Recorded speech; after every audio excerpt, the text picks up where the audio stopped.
Hey folks, Nick here from another BookTube channel. Today I'm going to be showing you Secret Origins number 39 from 1989.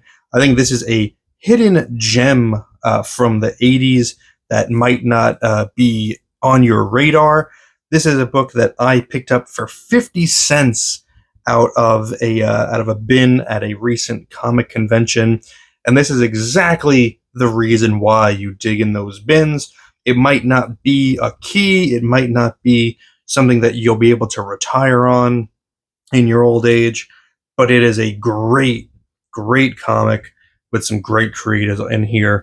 And I'm gonna just show it to you because I think once you see it, you might actually feel like, hey, let me go and find that book. Secret Origins in general is a title that has a lot of sneaky good stories in it. There's also an annual that is full of stories written by Neil Gaiman, which I also might do a video on in the future.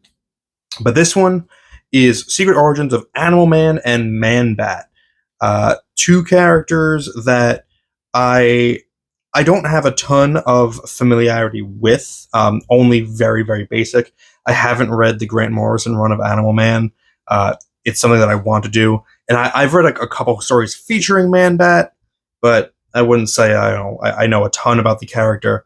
So this was kind of my first big exposure to their origins, and it was really interesting. First, on the cover, we've got a Mike Kaluta cover, which is always great. Mike Kaluta is a fantastic artist.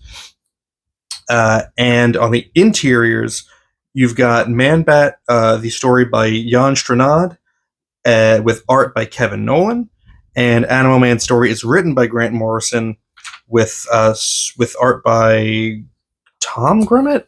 I forget. I don't know. We'll get there. Sorry, Grummett. Sorry, Grummett. But we're gonna start with the Man Bat story. That's the first one that shows up here, and right off the bat, I don't know a ton about Kevin Nowlan. Really, the first time I really heard about him was watching Cartoonist Kayfabe and Jim Rugg talking about how much of a fan he is of Kevin Nowlan. And I've read a couple books that feature his artwork. I've read Tomorrow Stories, and his Jack B. Quick stuff, and they're really good. But maybe you have to be, an artist yourself to really appreciate how good he is. But this story here, as someone who's not an artist, I immediately was like, oh, this is incredible. There is some fantastic work in here by Nowlan. And that's really the reason I wanted to show off this issue. So it opens up kind of in the middle of action, where Batman is flashing a light on Man Bat, who he doesn't realize who he is at this point. This is an origin story of Man Bat. So this is their first time meeting each other, and Batman thinks it's a costume, and Man Bat runs off. And the first thing I want to draw your eye to is the incredible lighting here, because that's really what impressed me here, is Kevin Nowlan's ability to create realistic lighting, and the techniques that he uses for it. His line work is really precise, and it's almost like for all of the thin lines, it's all like one line weight for the most part, except once he gets into shadows, that's when he really lays on the shadows thickly.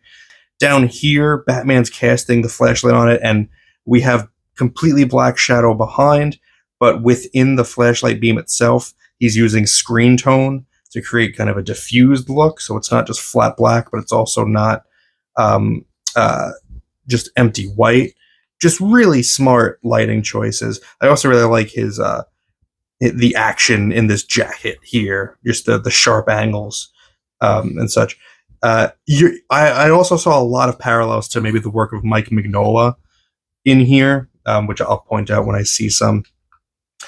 But another great page of lighting. In this case, Batman's having a fight in the dark against these guys. They call themselves the Blackout Gang.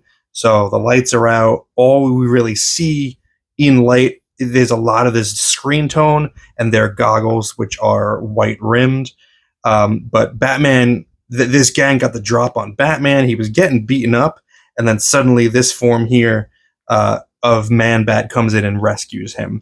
And great just use of silhouette where you can tell exactly what's going on. Those white goggles tell you where everybody is. You can see Man-Bat's ears, so you know what that is. Even though it's a mostly black panel, you understand what's happening in it. And then we get Batman shining the light on Man-Bat. This is the repeat of that first page where he thinks it's a disguise and Man-Bat runs off. And then we get this segment here where the head of this museum where this crime was being perpetrated starts talking to Batman about Dr. Kirk Langstrom, who is putting together this exhibit on creatures of the night, and primarily bats, obviously.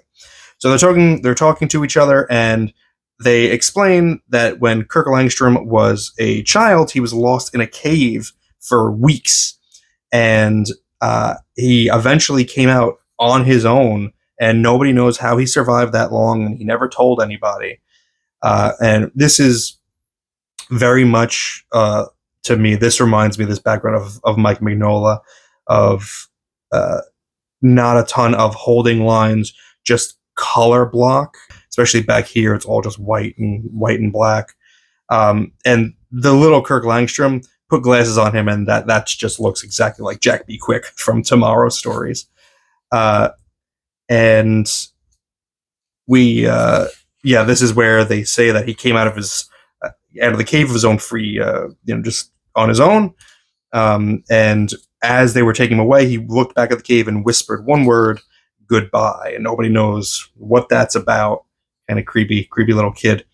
I love this composition here too of Batman at the Bat exhibit. There's an exhibit on how Batman differs from a real bat, and you've got Batman's silhouette, and then you've got his shadow in screen tone, which is framing that silhouette, with the silhouette's right in the middle of it.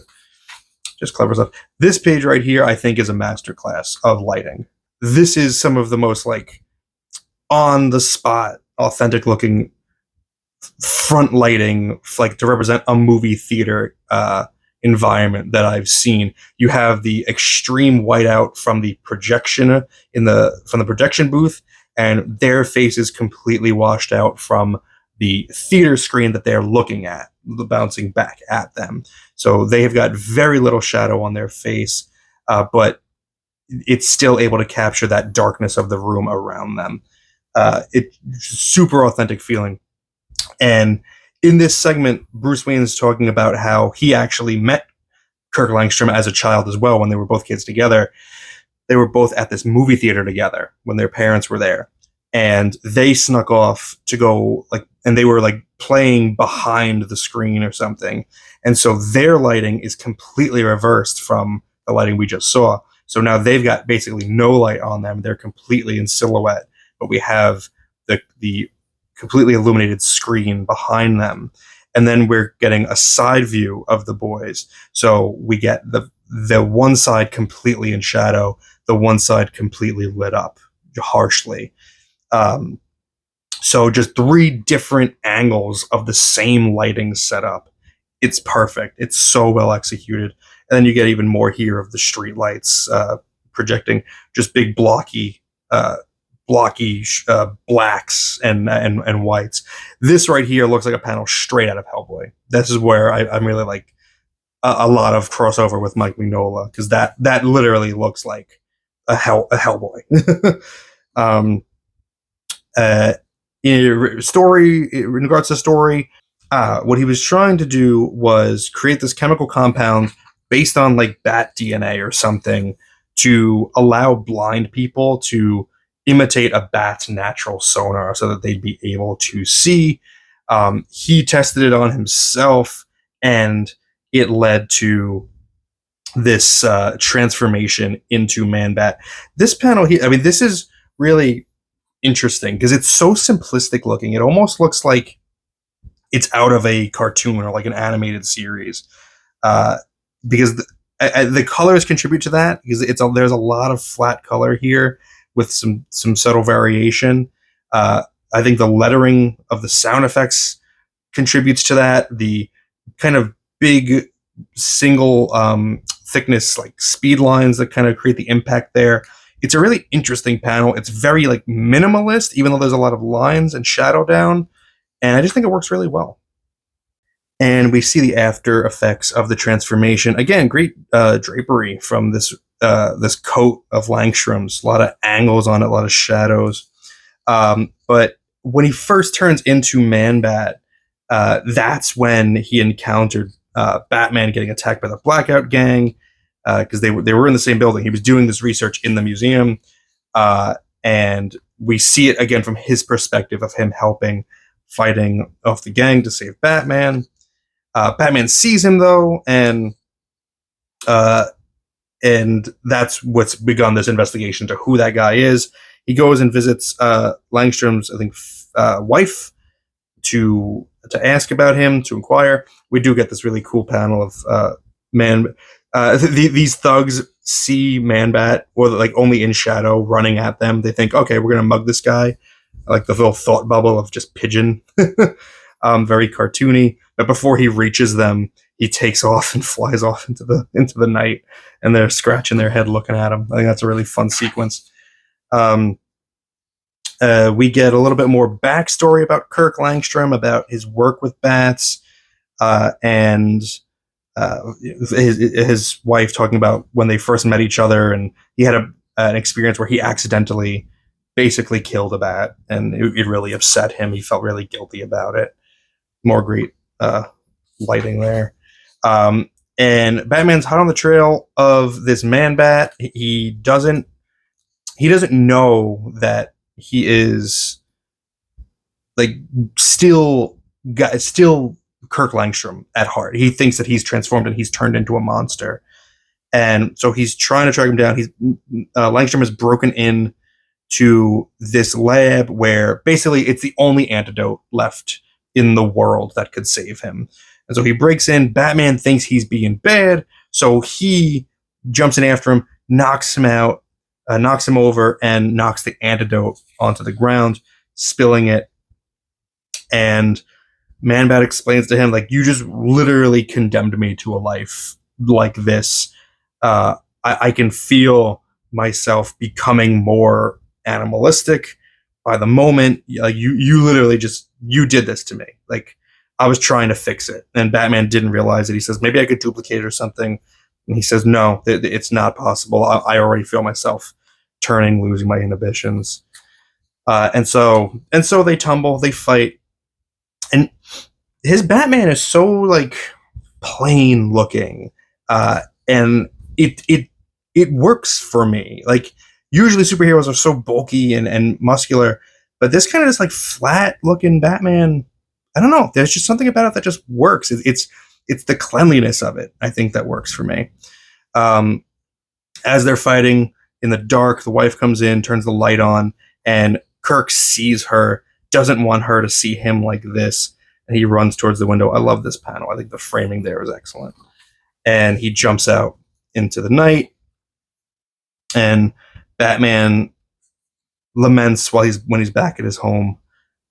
Interesting face on Bruce Wayne, by the way. Very like jowly and haggard, talking about how Langstrom's experience with bats kind of mirrors his own, and now Batman has condemned him to a life as a bat, and he goes into his bat cave trying to begin work on maybe an antidote that he can get to Langstrom, and while Langstrom's waiting for him in the darkness.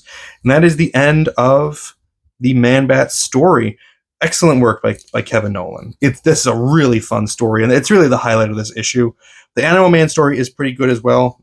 Tom Grummett is the pencilist, Doug Hazelwood on inks.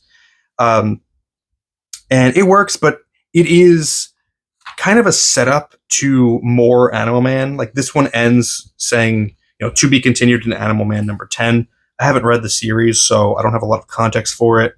But basically, Buddy Baker, who is Animal Man, is having issues with his powers. He's losing them. He's not able to replicate the animal powers that he wants to. And the animals, aliens, are watching him. And they're talking about how this Animal Man is very different than the first Animal Man, or the one that they were used to. And so they say, let's take a look at his origins and maybe we can find the answer there. So what we get is not a reprint of the first Animal Man appearance from Strange Adventures, but like a reimagining of it with modern artwork. So this is Tom Grummett's pencils, and just new artwork, new panel composition, new everything. But the story is the same, just about Buddy Baker out on a hunting trip, and he sees an explosion, and he somehow finds himself face to face with these wild animals that are trying to attack him. But he's able to fight them off with his own suddenly obtained animal powers. And he finds that there was an alien spaceship. That's what caused the explosion, and that's what gave him his powers there. We also get some more of that reimagined original appearance. This is the second adventure of Animal Man, reimagined in that new artwork. And the aliens just put a stop to it and say, okay, we've seen enough.